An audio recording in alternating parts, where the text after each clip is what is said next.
Hello, madlang people! Welcome to my channel, Mad with Samira. Today's topic, we will be discussing the 6 morning habits of high performers by Hal Elrod.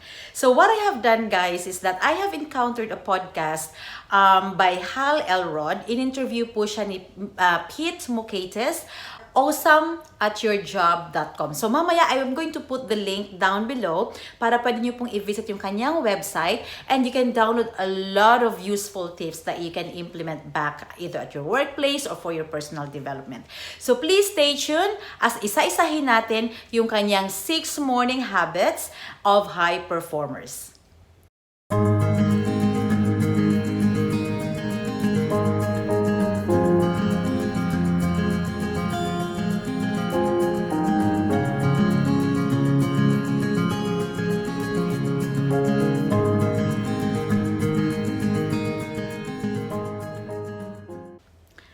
Right, welcome back. Kagaya po ng promise ko, we're going to get down into the topic and pag-uusapan natin yung pag-uusapan natin yung morning habits of high performers by Hal Elrod. Now, si Hal Elrod po is an author of Miracle Mornings na book, and I will also going to put the link down below if you wanted to access that.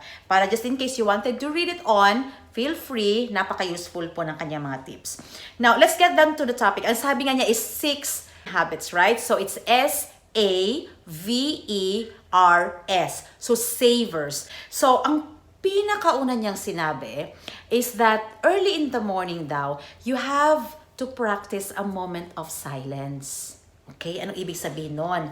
So, yung moment of silence is that you allocate at least 10 minutes of your early morning just to either do intentional meditations or kahit wala kang gagawin, just 10 minutes of silence.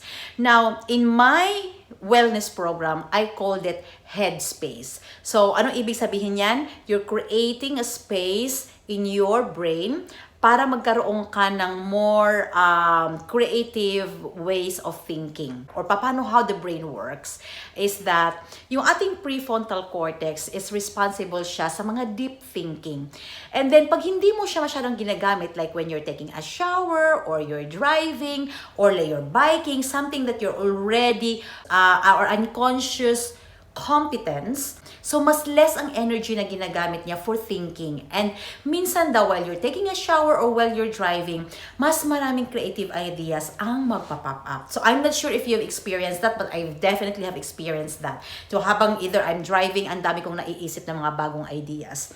So with that 10 minutes, para hindi ka nag-worry na, oh my God, baka mag-lapse na yung 10 minutes ko or na-over na ako ng 10 minutes, you can actually set your phone's timer.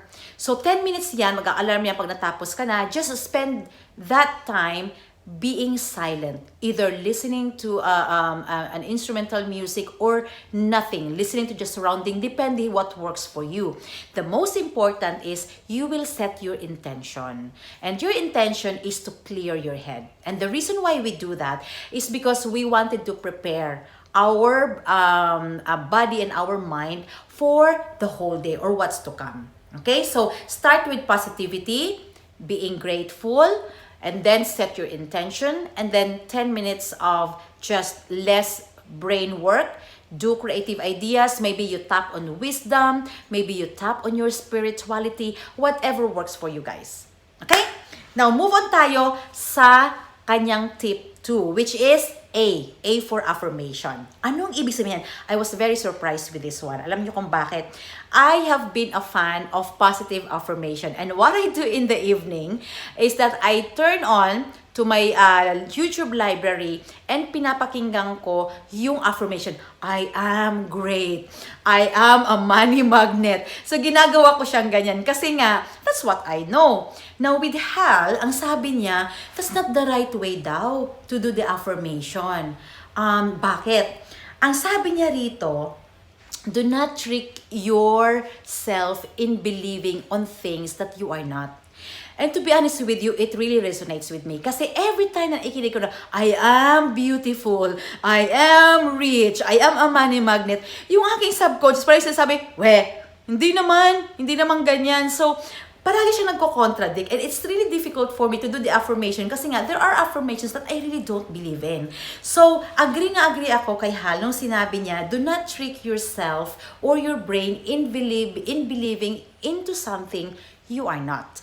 And ang kanyang tip dito is, wag mo daw i-contradict ang iyong subconscious. So, instead of saying, I am rich, I am beautiful, yung mga ganon, ang gagawin mo daw is, it's actually tied up, guys, if you're an HR person, it's actually tied up to create a SMART goal.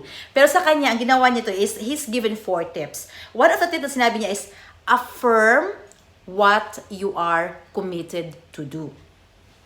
Yun. So, I am going to finish all my to-do list today. Parang ganon daw dapat. Kung ano ang committed mo, nagawin, I am going to have 50 million sales every month. Yun yung commitment mo. So, yun yung affirmation na gagawin. That's number 1. Ang number 2 na sinabi niya is, bakit siya important? Ask yourself, why it is important to me? Why this particular goal is important to me? What it brings to me personally, professionally, to my family. So, if I am going to reach a 50 million sales every month, what benefit is that to me? Yung pangatlo niya is, create or write down specific activities para ma-achieve mo yung sinasabi mong iyong gagawin. Di ba para siyang SMART goals? It has to be specific, measurable, achievable, relevant, and time-bound. So, ganun daw dapat. You set a goal instead of I am beautiful, I am thin, I am healthy. Then, kailangan daw SMART goals siya. And ang pang-apat na binigay niya, the 4th, when are you going to do it? Once you've identified, right, this is what I'm committed to do because it's important to me, and this is the specific activity I'm going to do, and I'm going to do it by this date. So, kailangan meron kang time, meron kang specific date on how to do it. Set very specific goals, realistic specific goals, and then do it. Now, let's move on to the 3rd tip. The 3rd tip is visualization. So, savers, now we are on the V, which says visualization. Anong ibig sabihin? I think it's very self-explanatory. You're going to visualize yourself that you are already doing it. It's part of positive affirmation. Ginagawa natin yan if you wanted to attract, right, the positivity in your life. Kung gusto mo, di ba, kailangan may vibration siya dapat. And for you to have that vibration, kailangan there is an energy, there is an excitement, there's emotion attached to it. So, ganun daw. Visualize yourself achieving the 50 million sales.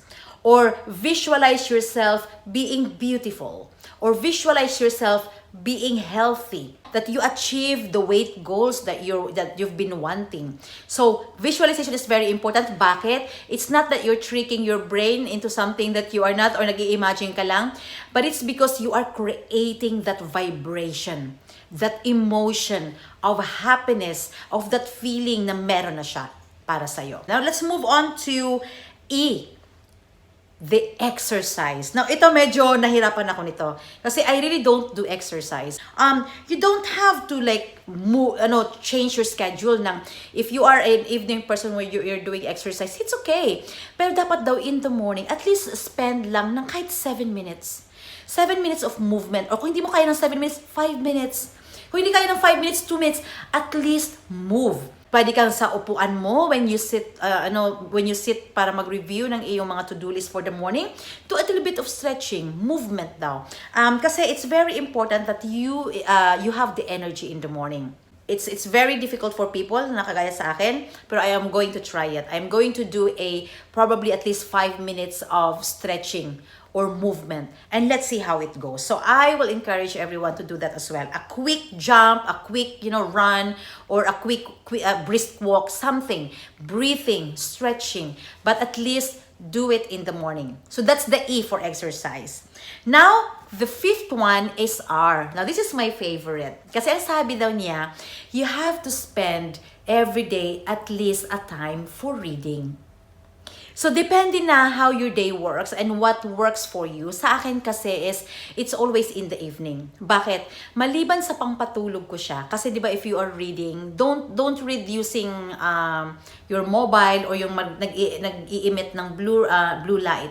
I encourage you to do reading yung physical talaga na book. So what I tend to do in the evening is, before ako matutulog, I make sure that I flip few pages of a book that I'm currently trying to finish. So at the moment, I'm trying to finish Radical Candor. And I make sure that at least nakapag one chapter ako or nakapag-flip lang ako ng 10 pages as long as I am reading. And his very good reason for this is that it will help you with your lifelong learning. Okay, now sabi niya, if you wanted to improve on something, there's a lot of books available. There's books for everything na gusto mo. You wanted to know DIY, gusto mo matutong cross-stitching, gusto mo matutong mag-YouTube, lahat ng yan, merong libro para dyan. So, spend time reading in the evening because maliban din doon, it will also help your brain. So, try to do reading in the evening kung gusto mo, kung mahirap na gawin siya, or try to do sa morning. Yung iba naman, what they do is they either read newspapers, but something that they do in the morning. For me, ang ginagawa ko is I don't do the reading, I do the audio kasi while I'm driving. So 30 minutes of that is I listen to podcast. And then I make sure that early in the morning, I don't check my emails first. I look at my to-do list and prioritize. Then what I'm going to do now is I would probably insert 5 minutes of reading just to see how it goes for me. Ipa-practice ko lang siya. Although, yung akin talaga nakasanayan is I do the reading in the evening. Now, let's move on to the 6th, yung pinaka-last. And that is scribing daw. Scribing. So, pagsusulat, pag-journaling. So, this is where in the morning you can start writing or you can start journaling. Now, for me again, I do my journaling in the evening. But, at work, what I do is, kaya sabi ko kanina, I don't check my emails first. I go to my calendar and then I write down, I have my to-do list. And in my to-do list, I prioritize it with my top 3, something that I should do today. Regardless of either I have to clear my calendar, but it's something I have to do today. And then the rest of that is good na if I have extra time. And what does it mean for me is that if you are going to look at the 80-20 rule, or kung nabasa mo yung 80-20 na book, it's about focusing 20 minutes of your time to do the things that will give you 80% of the outcome. So, kung familiar ka dyan, I have been practicing it. It's really good. I just identify for today, what are those 3 things that are very, very critical to me, that are very important, that if I'm going to complete this, it will move me forward, or it will create great impact, or it will create value for me, for my team, or for the business.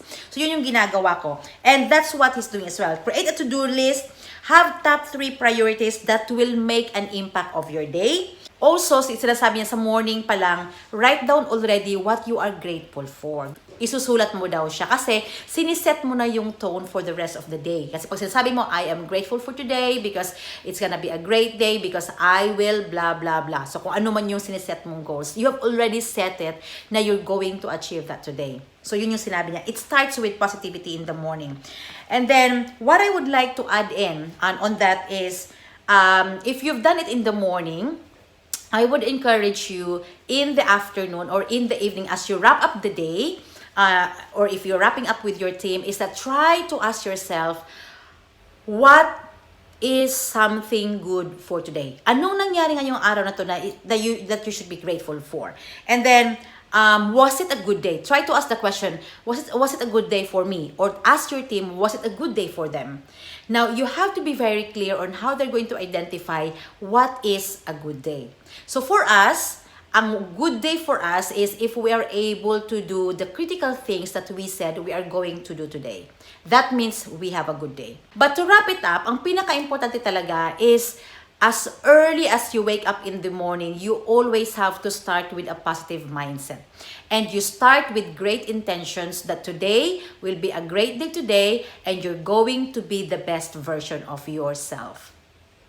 So that's it po mga kaibigan. I hope that the topics that we have discussed today ay makakapagbigay sa inyo ng tips and tools on how to become a better version of yourself. If you think that you like the topic that we've discussed today, please share my YouTube channel so that then others can also watch it. And if you can, and if you wanted to be notified on a future tips or tools or things that I will be sharing here, click the subscribe button and then click the bell button para naman you will be notified of the next video that I will be uploading. Thank you very much, and spend the rest of your day making a difference. Bye!